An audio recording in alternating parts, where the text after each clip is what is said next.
بسم الله الرحمن الرحيم. والمرسلات عرفا فالعاصفات عصفا والناشرات نشرا فالفارقات فرقا فالملقيات ذكرا عذرا أو نذرا إنما توعدون لواقع فإذا النجوم طمست وإذا السماء فرجت وإذا الجبال نسفت وإذا الرسل أقرتت لأي يوم أجلت ليوم الفصل وما أدراك ما يوم الفصل ويل يومئذ للمكذبين ألم نهلك الأولين ثم نتبعهم الآخرين كذلك نفعل بالمجرمين ويل يومئذ للمكذبين ألم نخلقكم من ماء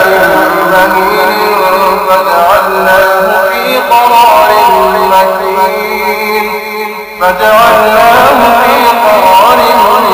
مكين إلى قدر معلوم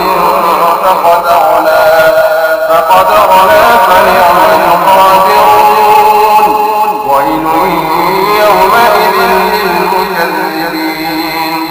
ألم نجعل الأرض كفاتا أحياء وأمواتا وجعلنا فيها رواسي شامخات وأسقيناكم ماء فراتا ويل يومئذ للمكذبين انطلقوا إلى ما كنتم به تكذبون انطلقوا إلى ظل ذي ثلاث شعب لا ظليل ولا يغني من اللهب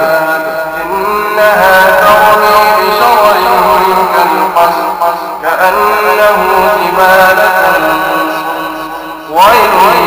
يومئذ للمكذبين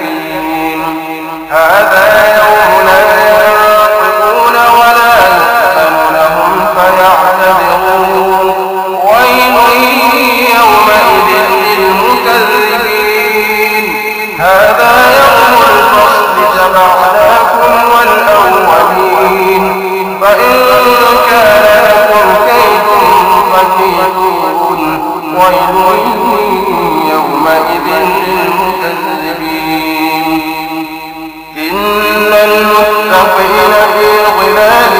وعيون وفواكه مما يشتهون كلوا واشربوا هنيئا بما كنتم تعملون إنا كذلك نجزي المحسنين ويل يومئذ للمكذبين كلوا وتمتعوا قليلا إنكم مجرمون ويل يومئذ للمكذبين وإذا قيل لهم اركعوا لا يركعون ويل يومئذ للمكذبين فبأي حديث بعده